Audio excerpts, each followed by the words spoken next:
Good afternoon. Appreciate the media being here again today. We have some special guests that will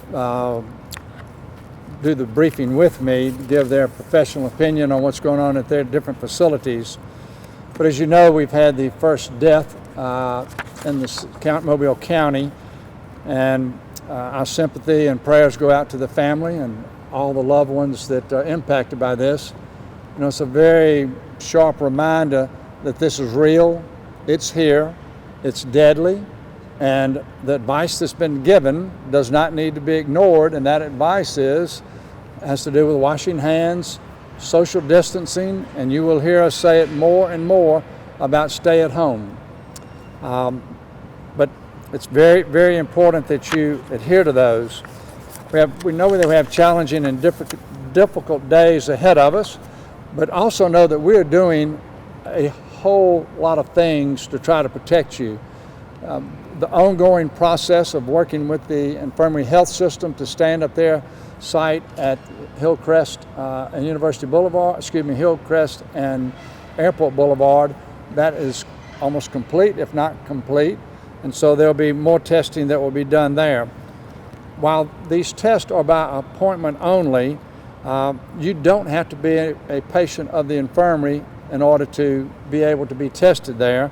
But there is a phone number that probably will end up being on the city website that you can call, but it's 435-1106. 435-1106 if you want an appointment at one of the diagnostic and medical clinic sites. USA Health Center, we're working with them, the University Hospital, to stand up Ladd Stadium. We've been talking about this for a week now, but by Monday, probably all the facility part will actually be in place as they have kind of redesigned it. And by Wednesday, the city should have enough testing kits so that all of our off-site testing is actually in place. So by Wednesday, the site at Ladd Stadium should be fully operable. You know, as of today, we've had 17 cases test positive. Based on information that we know and that we expect, based on what's happened in other cities, we can expect a sharp increase within that simply because of the numbers that are being tested.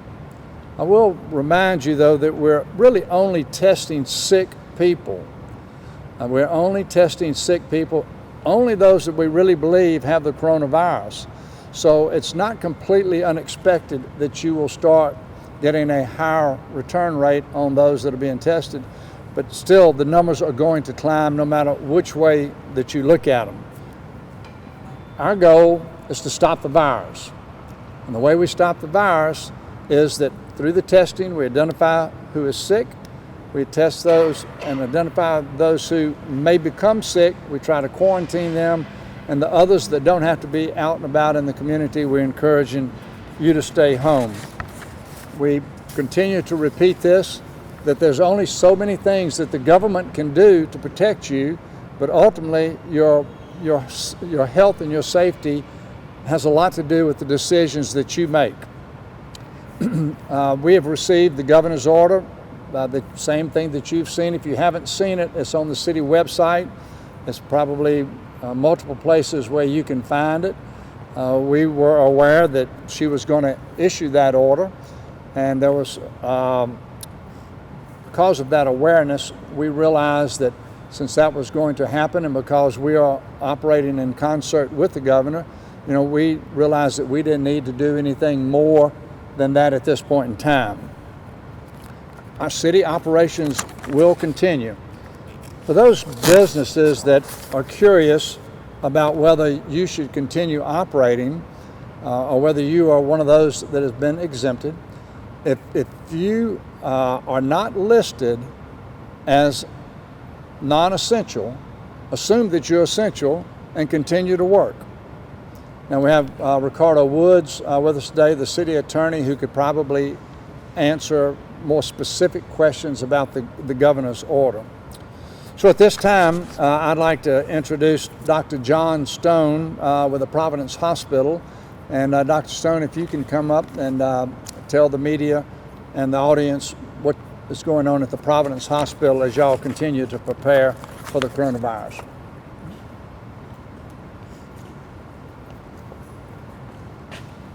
Thank you, Mayor. At Providence, we have been working on preparations for this for almost a solid 2 weeks. We all gathered Sunday 2 weeks ago and spent several hours trying to put together a plan. We began looking at our elective surgeries and trying to get those canceled or postponed, as it were, because they'll still have to be done at some point in time. So we worked with our surgeons on that. We worked with the cardiologists and cath lab. They've all been very cooperative.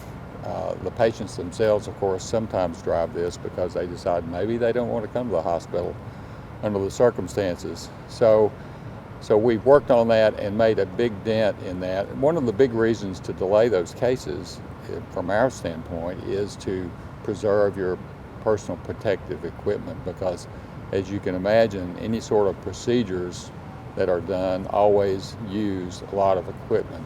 And so if you can save that for when you are in the crunch of the situation, that's really better. We have cohorted our various either positive or under investigation patients in specific locations. I think that's pretty much something that everybody's doing. The intensive care unit, one of the intensive care units is where the positive patients go if that's required. The others are on another specific ward in one location. And there are several reasons to do that, but once again, one is to limit the amount of equipment that you're using. It's not spread out over the entire hospital. But those are the main things that we've done. The testing has been, as the mayor said, that's one of the big items that's been a problem. When we were sending everything to the state, I mean, you can screen, you can collect the material to send, but if you don't get the test result back, you're kind of sitting there in limbo for 4, 5, 6, 7 days, and it depends on where you send it. But the state lab was running about 5 days for waiting, so that's a long time to wait for a test result. When Sacred Heart Hospital in Pensacola is one of our sister hospitals within the Ascension Group, which is, of course, a national entity. They now have testing, and I think even the Infirmary, other hospitals here have been taking advantage of their ability to do tests quickly right now, and hopefully the things that are proposed for Mobile will make it so that we can get things that quickly here without having to send it to some other location. So those are the main points I wanted to make, so I'll turn it back over. Thank you. Thank you, Dr. Stone. I want to correct myself. I was looking at my yesterday note of it's actually 23 cases that we have, and I think that you know that, but I just read the wrong note there. Also with us we have Dr. Bill Admire from the Infirmary Health Systems. So Dr. Admire. Thank you, Mayor Stimpson. The Infirmary Health System, like Dr. Stone at Providence and Dr. Summerall at Spring Hill and other hospitals, we're preparing for this COVID-19 pandemic. It is very important to know we're going to follow the state, local, federal guidelines per what they need to us to prevent and blunt the expansion of this pandemic. At the Mobile Infirmary Hospital, we have formed a COVID-19 leadership by the medical staff and 15 subcommittees led by physicians working with administration and nursing. And what we're doing is planning, increasing our bed capacity, increasing our ventilator capacity, getting our nurses ready, along with the physicians, to take care of these sick people that come into our hospital. We're also going to separate the COVID positive patients from the COVID negative patients, so we don't have cross contamination of this COVID disease. Doing this, we're actively doing this 24/7. Tests are coming back. We're going to see more positive tests, I promise you that. The Infirmary Health System, in conjunction with the City of Mobile and the Mayor and Mr. Jim Barber, have these two pop-up clinics, one on Hillcrest and one on DMC on Spring Hill. You can call that number 251-435-1106, set up an appointment, only if you're symptomatic. If you have fever, cough, shortness of breath, and you're feeling fatigued, you call up, you'll be screened, they'll have an appointment, and you drive up and you'll be tested. You will get a COVID test if you're symptomatic. And then if you're sick enough, you will not just be sent home. If you have indication to go to the hospital, they'll send you to the hospital to be seen by a doctor. But when you pull up to the clinics at Hillcrest and at Mobile Infirmary on Spring Hill, there'll also be a doctor or a nurse practitioner together to see you. The city, the hospitals, the doctors, nurses, and such, we're preparing for this. Our job is to keep our community safe, blunt the expansion of this pandemic as it spreads to us from other areas. Our brothers and sisters in New Orleans are having a tough time right now. That's 150 miles away. You know what's going on in New York City. The important thing is, like Mr. Mayor Stimpson said, we need to social distance. Keep your hands clean and practice this. At the same time, health officials, doctors, we understand that the business world has to continue because that's what keeps the economy going so that we can take care of our people in hospitals and such. But the doctors, the hospital administrators, the business people, the mayors, the leaders of our communities working jointly together can make great decisions to make sure that our people and our citizens have the best health care possible and have the best outcome from this pandemic. Thank you very much. Thank you, Dr. Admire. This time I would ask Brian Sumrall with the Pulmonary Associates, which really work at all the hospitals, to come explain what they're doing in their practice and what they're doing at the other hospitals. Excuse me. Yes, my group, we are the critical care physicians at Providence, Spring Hill, and at Mobile Infirmary. I work mainly at Spring Hill, so I can speak mainly for what we're doing there. I, along with my partners, have been in basically daily communication with the administration of the hospital, trying to best plan for this. We have been in contact, my partners and I, with the physicians across the country about what they're kind of seeing at their hospitals, about what they're having to do, because this is obviously uncharted territory for all of us. We are doing our best to set up for this, get ready for us. We have had the advantage in Mobile in the fact that the wave has not quite hit us yet. We believe it is coming, but we've been fortunate that we have had a few weeks to prepare, whereas other cities in the country have not been as fortunate. I feel that Spring Hill has gotten as ready as is humanly possible. From my discussions with my partners at Mobile Infirmary and at Providence, I feel the same about those hospitals. We obviously all have been focusing on trying to get as much personal protective equipment as we can, which is obviously an issue nationwide. We have been setting up units to separate the COVID patients from the other patients. We have been setting up infection control protocols to make sure that no other patients are exposed. I think it's pretty safe to say that all the hospitals are working extraordinarily hard to make sure that we are ready whenever this does come. I pray that we have over-prepared and that we don't get hit as hard as we think we are going to, but we need to assume that we are. The biggest thing that everyone at home can do, myself included, is social distancing. Don't go out unless you have to. Wash your hands. There is a tendency when things kind of keep going and the numbers maybe don't seem as bad as you think they are, doesn't mean you can all of a sudden just stop what you're doing. Just keep doing it. Like they said, our numbers are almost certainly much higher than what we have. We are not testing everyone yet. When we reach the point that we can, these numbers are going to go much, much, much higher. So once again, hand washing, social distancing, know that we are doing everything on our side to make sure that everyone is taken care of. Thank you.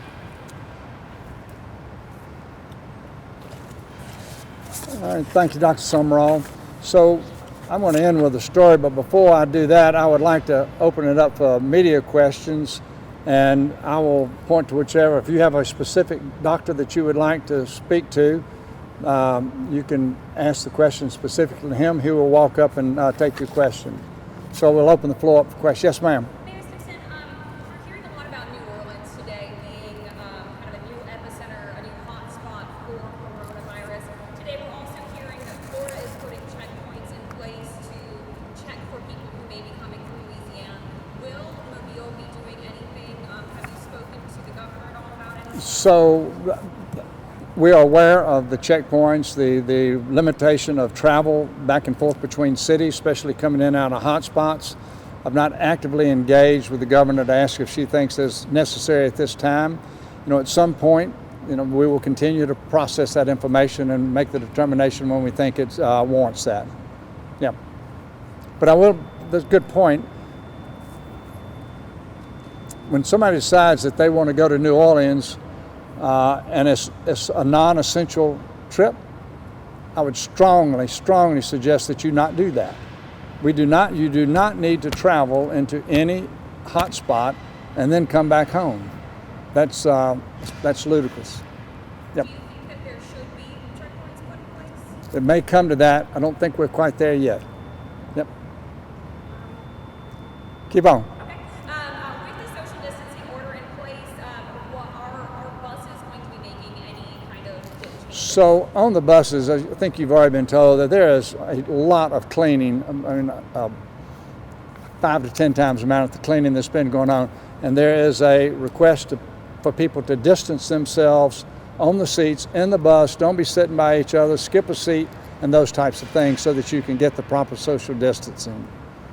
So will those keep running as long as possible because Our buses need to run as long as possible because there's so many people that don't have any transportation otherwise to get to the places they need to go, and it would be a severe impairment to them to shut the buses down.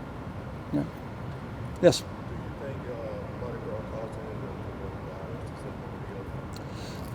So there's no way for me to know that. Obviously you have a lot of, the question was, do we think that the coronavirus had a lot to do with where we are because of Mardi Gras coronavirus and where we are today? I don't know how you tie that together. I know there's been a lot of conversation in New Orleans that they had 1 million visitors and that they think that hurt them.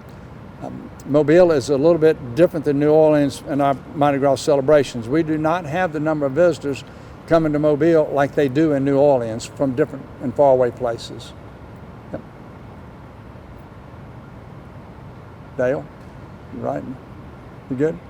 Yes. By next week, you said that lab will be able to start testing, right? Do you know how many people they'll be able to test the different off-site? So I don't know the exact number, but and it's going to depend on the kits, how we stand it up, but we're hoping to open on Wednesday, and whatever we do on Wednesday, we will do more on Thursday. Whatever we do on Thursday, we have to do more on Friday, and then by the following week, we hope to have hit a stride where we're taking care of whatever the needs of the community are. I do know that USA Hospital said yesterday they tested 400 people. Do you have an idea of how many people have been tested in Mobile so far? I do. The hospitals and everything, the health department and all that stuff. I think, Dale, don't hold me to this, but I think it's 490. I think it's 490 that have been tested. That was as of yesterday. That's in the hospitals and clinics as well? Well, the challenge is that I think that was all because the clinics were really doing very few. Okay. The challenge going forward is going to be the clinics reporting in the same manner that the hospitals are reporting so that we can fully track it. We saw a lot of tests out here yesterday, and you mentioned the city having around 2,000 of them. What is the cost to the city for this testing, and how is the city paying for it? Is it a rainy day fund or something? So the tests that you saw yesterday were the serum, the rapid serum test. Those were actually donated by a lab. Okay, there were 2,000 of them, and they cost about $15 each.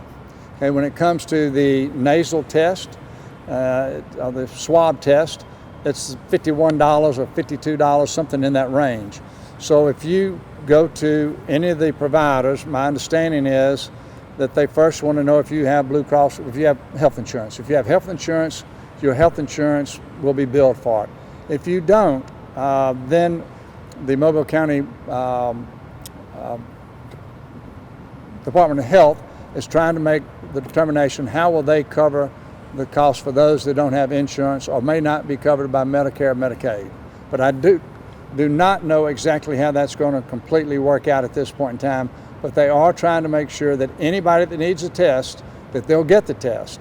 And the details of the exact pay and how it's handled are being worked out as we go. So to clarify, no one who needs a test, insurance. Anybody that needs a test will be able to get a test, but they have to pass through the screening process. They have to go through the complete process to be approved to have the test. If I just chose to go because I'm curious, they would turn me away.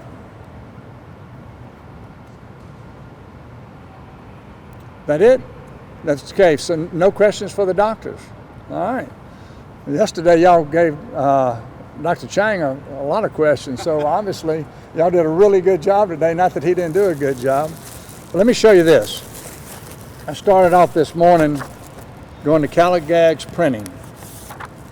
And this is a face shield. It was one of the first ones that they made.